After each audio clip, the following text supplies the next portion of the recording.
Bismillahirrahmanirrahim. Assalamu alaikum. Today we are going to start lecture number 2 on Civil Procedure Code. इस lecture में हम civil procedure code के बाकायदा sections का आगाज़ करते हैं, जिसमें जो है वो हम सेक्शन 1 से लेकर सेक्शन 6 को कवर करेंगे। डेफिनेशंस को मैंने जो है वो स्किप कर दिया है, तो डेफिनेशंस जो हैं वो उसके लिए जो है वो आप वो तो बहुत इजी हैं, आप खुद से भी पढ़ सकते हैं या फिर आप कोई और लेक्चर देख लें। मैं जो है वो डायरेक्टली सेक्शंस कवर करूँगी। Okay, so let's move towards section 1।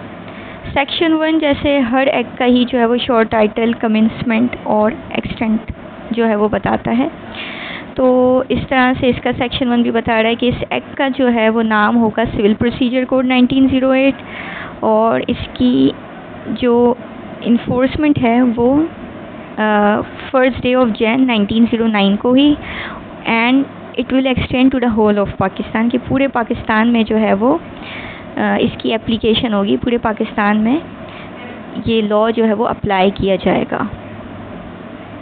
Section 2 जैसे कि हमने जो है वो स्किप कर दिया, तो अब सेक्शन 3 से स्टार्ट करें। सेक्शन 3 है हमारा सब ऑर्डिनेशन ऑफ कोर्ट्स। ओके, सब ऑर्डिनेशन ऑफ कोर्ट्स वर्ड सुनकर ही समझ में आ रहा है कि सबसे जो है वो हाईएस्ट कोर्ट कौन सी होगी, फिर उसके सबऑर्डिनेट कौन सी होगी, उसके सबऑर्डिनेट कौन सी होगी। सिविल कोड का जो सिस्टम, जो सबऑर्डिनेशन ऑफ कोर्ट्स हैं वो क्या है बेसिकली। तो जो सिविल कोर्ट्स का सिस्टम है वो ये है कि in CPC the top highest court is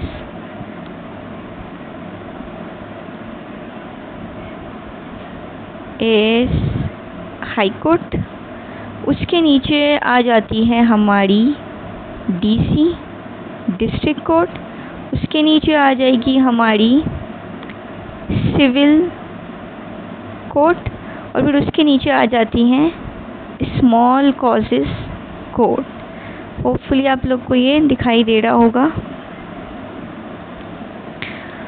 okay, तो सबसे पहले जो है वो कौन सी कोर्ट है, वो है हाई कोर्ट, उसके बाद आ जाती है डिस्ट्रिक्ट कोर्ट, उसके बाद सिविल कोर्ट, उसके बाद स्मॉल कॉजेस कोर्ट। ये सेक्शन बेसिकली बात करता है कि जो टॉप हाईएस्ट कोर्ट है वो तो हाई कोर्ट है, और जो डिस्ट्रिक्ट कोर्ट है, जो सिविल कोर्ट हैं और जो स्मॉल कॉजेस कोर्ट हैं वो उसके इंफीरियर हैं, वो उसके नीचे आती हैं। ठीक है, ये बात तो ठीक है, लेकिन ये बोल रहे हैं कि ठीक है ये डिस्ट्रिक्ट कोर्ट और सारी कोर्ट हाई कोर्ट के तो नीचे आती हैं, लेकिन जो सिविल कोर्ट और जो स्मॉल कॉजेस कोर्ट है, ठीक है, स्मॉल कॉजेस कोर्ट और civil court of a grade inferior to that of district court, वो सिविल कोर्ट जो कि डिस्ट्रिक्ट कोर्ट से नीचे आती हैं, तो वो ना सिर्फ हाई कोर्ट के मातहत होंगी बल्कि वो डिस्ट्रिक्ट कोर्ट के भी मातहत होंगी।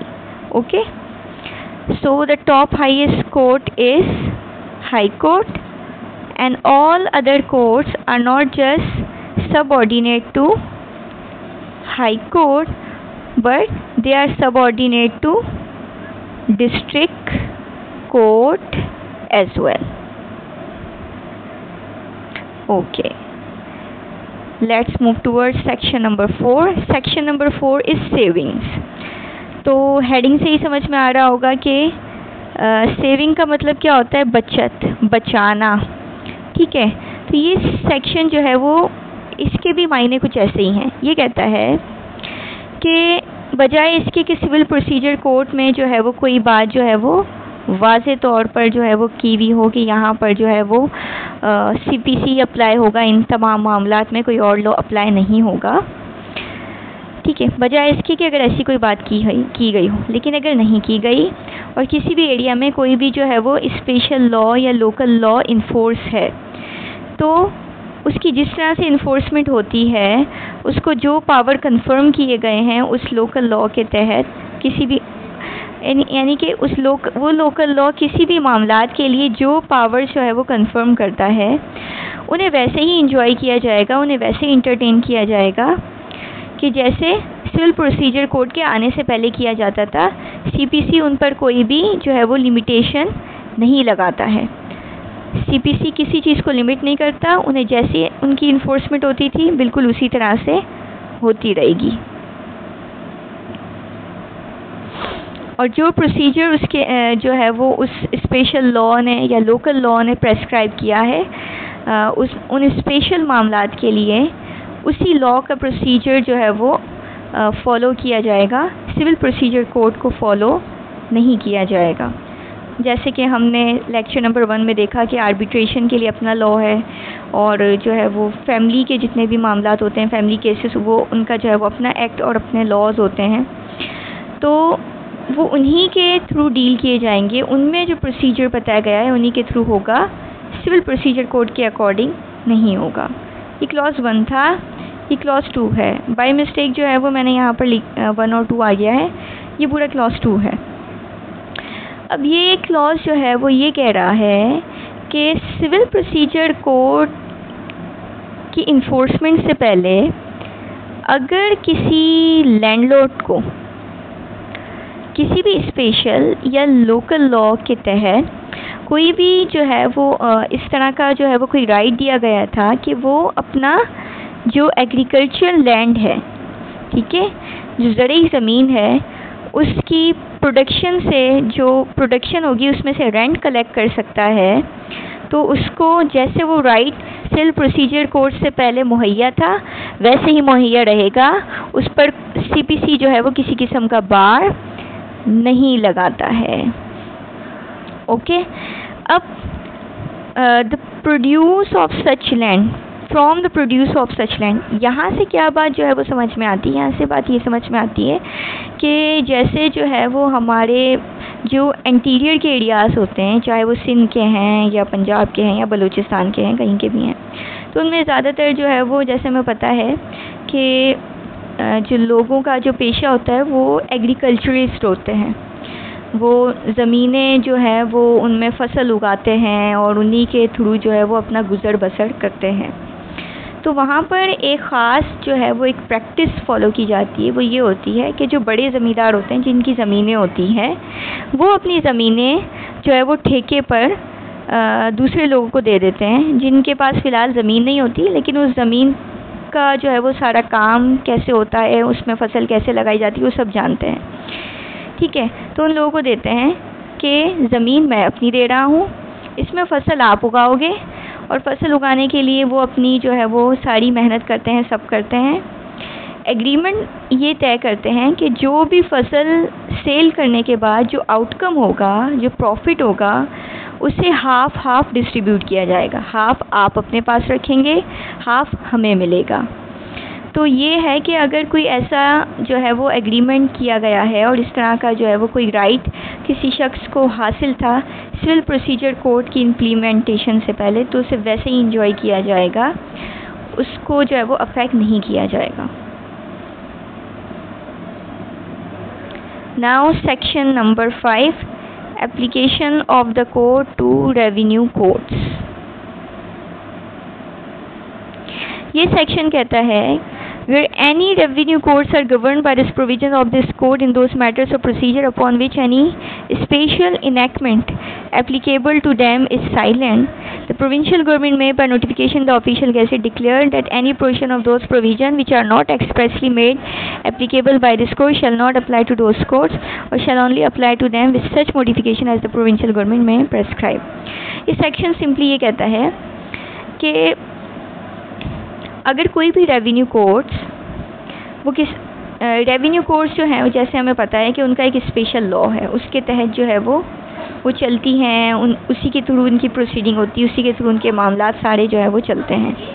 तो अगर किसी भी मामलात में अगर जो है वो रेवेन्यू कोड्स जो हैं वो रेवेन्यू कोड का जो अपना लॉ है वो साइलेंट है, वो उस लॉ के तहत जो है वो उस मामले को हल नहीं किया जा सकता, उस मामले के नतीजे तक नहीं पहुंचा जा सकता, तो ऐसी सूरत हाल में अगर सिविल प्रोसीजर कोड के कोई प्रोविजंस जो है वो एप्लीकेबल होंगे तो फिर उन्हें जो है वो अप्लाई किया जा सकता है। लेकिन इसकी परमिशन कौन देगा, इसे डिसाइड कौन करेगा? तो ये जो अथॉरिटी है ये हमारी प्रोविंशियल गवर्नमेंट्स के पास है कि वो जो है वो ऑफिशियल गैजेट के थ्रू जो है वो लोगों को इन्फॉर्म करेंगी कि ये वाले जो प्रोविजंस हैं इन्हें जो है वो इन मामलात के लिए जो है वो फॉलो किया जो है वो अप्लाई इन मामलात पर जो है वो इन्हें अप्लाई किया जा सकता है। मतलब ये भी कह सकती किया जा सकता है और ये भी कह सकती कि नहीं किया जाएगा। So it is up to the provincial government. ये सारी पावर जो है वो प्रोविंशियल गवर्नमेंट को दी गई है। ये था इसका क्लॉज 1। अब देखते हैं क्लॉज 2। क्लॉज 2 कहता है, अब क्लॉज 2 जो है वो बेसिकली डेफिनेशन बता रहा है कि रेवेन्यू कोर्स होती है। तो रेवेन्यू कोर्स बेसिकली जो है वो ऐसी कोर्ट को कहते हैं कि हर वो कोर्ट के जिसके पास ये राइट हो कि वो सूट से प्रोसीडिंग जो है वो इंटरटेन कर सकती है।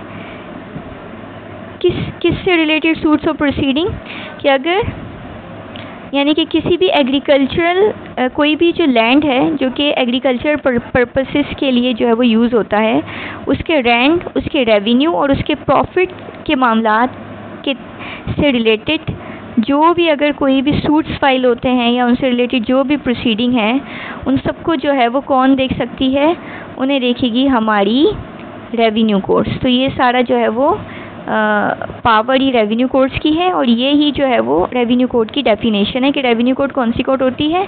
वो कोर्ट जिसके पास जुरिसडिक्शन हो, जिसके पास पावर हो, जिसके पास अथॉरिटी हो कि वो किसी भी एग्रीकल्चरल लैंड के रेंट, रेवेन्यू, प्रॉफिट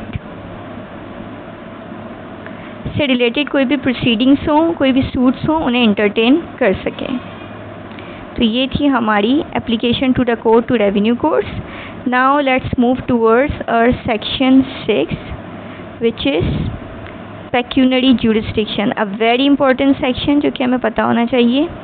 अच्छा, एक और बात जो कि आप समझ लें, सिविल प्रोसीजर कोर्ट में जो पेक्यूनरी जुरिसडिक्शन है वो उसके सेक्शन 6 में आ रहा है, जबकि जो टेरिटोरियल जुरिसडिक्शन है वो सेक्शन 16 से लेकर सेक्शन 20 तक जो है वो आता है। ठीक है, तो पेक्यूनरी जुरिसडिक्शन जो है वो आ रहा है सेक्शन 6 में और जो टेरिटोरियल जुरिसडिक्शन है वो आ रहा है 16 से लेकर 20 में। अब हम ये देखते हैं कि पेक्यूनरी जुरिसडिक्शन का ये जो सेक्शन 6 है ये क्या कहता है। ये कहता है save insofar as is otherwise expressly provided, nothing herein contained shall operate to give any court jurisdiction over suits the amount or value of subject matter of which exceed the pecuniary limits of its ordinary jurisdiction।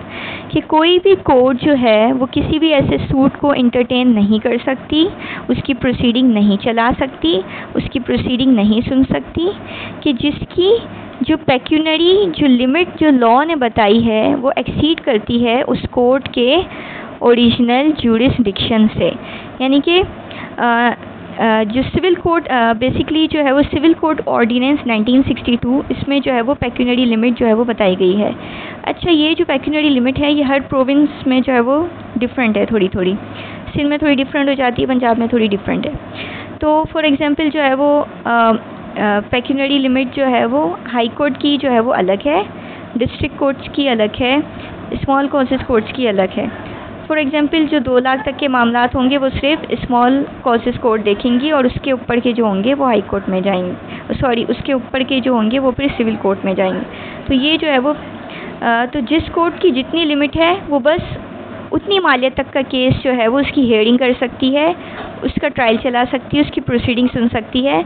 उससे ज़्यादा का अगर कुछ होए तो वो उनके लिए जो है वो उसके पास पावर नहीं है, वो उन्हें इंटरटेन नहीं कर सकती। So here I have completed my lecture. आज हमने देखा शॉर्ट टाइटल और कमेंसमेंट क्या होता है, डेफिनेशंस क्या हैं, सबऑर्डिनेशन ऑफ कोर्ट क्या होता है, सेविंग्स का मीनिंग क्या है सेक्शन 4 में, application of the court to revenue courts and pecuniary jurisdiction. So today we have completed total 6 sections of CPC, जिसमें जो डेफिनेशंस हैं वो मैंने स्किप कर दी हैं, मैंने डायरेक्ट सेक्शंस लिए हैं। आगे का जो लेक्चर होगा वो सेक्शन 7 से जो है वो ऑनवर्ड होगा। ओके, अल्लाह हाफिज़। वीडियो पसंद आई तो चैनल को लाइक, सब्सक्राइब और शेयर ज़रूर कीजिएगा। अगर आप जो है वो सब्सक्राइब करेंगे तो इससे ये फ़ायदा होगा कि अब जो भी नई आने वाली जो वीडियो होगी वो आपके पास खुद ही सामने आ जाएगी, वरना जो है वो आप जो है वो आपके लिए जो है वो दूसरी वही चीज़ें आती रहेंगी जो आप ज़्यादातर देखते रहते हैं।